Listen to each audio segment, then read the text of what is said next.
अभी आपने जो सेंटेंसेस देखे वो बिल्कुल सही हैं। हम पास्ट की वेरियस फॉर्म्स को यूज़ कर सकते हैं प्रेजेंट और फ्यूचर इवेंट्स बताने के लिए।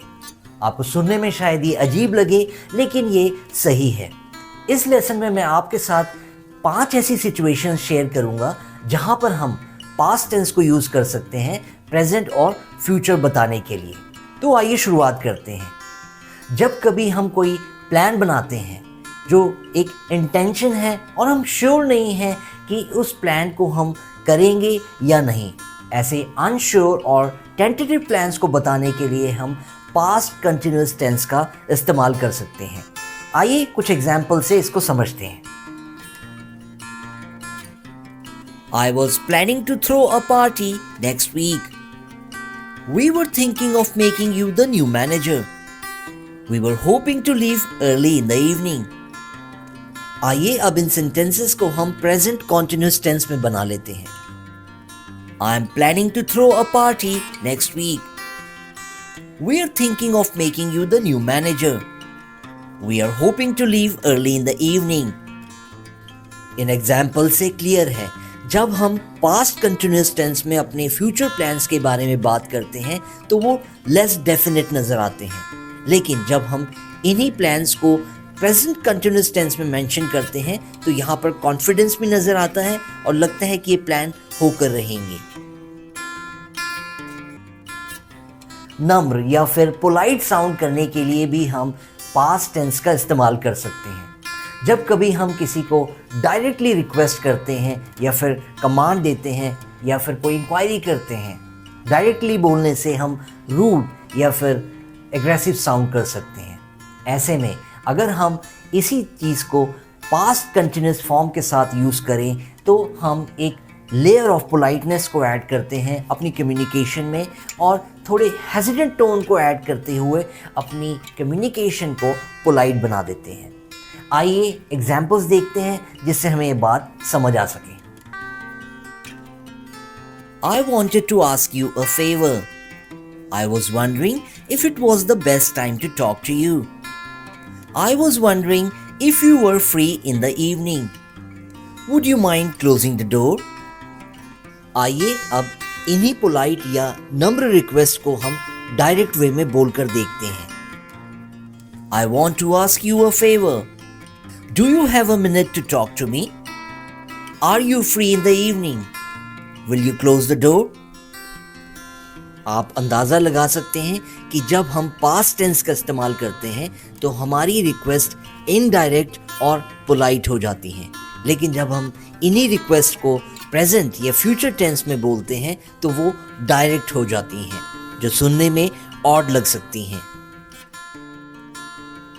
जब हम किसी को बताना चाहते हैं कि हमें किसी काम को अभी तक कर लेना चाहिए था और अब बिना किसी देरी के उस काम को हमें कर लेना चाहिए, तो ऐसे में हम पास्ट टेंस का इस्तेमाल कर सकते हैं। ऐसी सेंस ऑफ अर्जेंसी को बताने के लिए कुछ कॉमन एक्सप्रेशन हैं जिनको हम इस्तेमाल कर सकते हैं, जैसे कि इट्स हाई टाइम और it's time plus simple past tense. आइए कुछ एग्जाम्पल्स देख लेते हैं और इसको समझते हैं। It's time you acted on my advice. It's high time we started working on the project. It's time the management cleared the proposal. इन सभी सेंटेंसेस में पास्ट टेंस की वजह से एक सेंस ऑफ अर्जेंसी आ गई है। अगर इन सभी सेंटेंसेस में प्रेजेंट टेंस का यूज होता तो शायद वो इम्पैक्ट ना आता।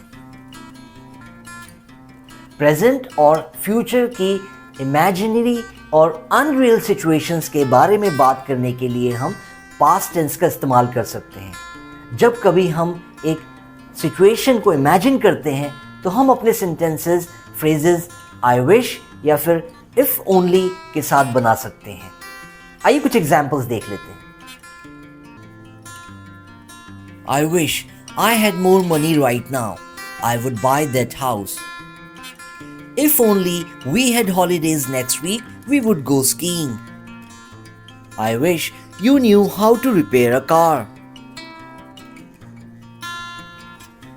Last but not the least, जब कभी हम एक ऐसी फ्यूचर सिचुएशन के बारे में सोचते हैं जिसके होने के चांसेस ना के बराबर हों, तो ऐसे में हम उसको पास्ट टेंस में बना सकते हैं। ऐसे सेंटेंसेस में हम वर्ड्स सपोज या फिर व्हाट इफ का इस्तेमाल करते हैं। For example, suppose we didn't submit the report tomorrow. What if she resigned from the company. Suppose we migrated to the US.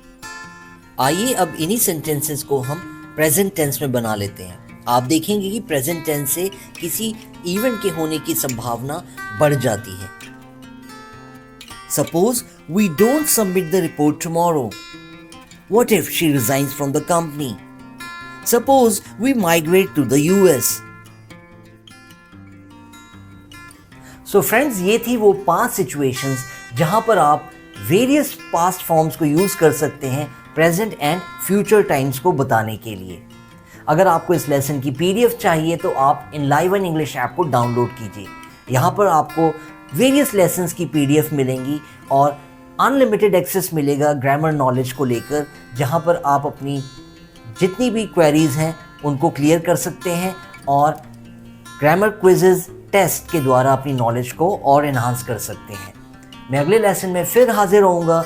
तब तक के लिए कुछ नया सीखते रहिए, नया करते रहिए। धन्यवाद।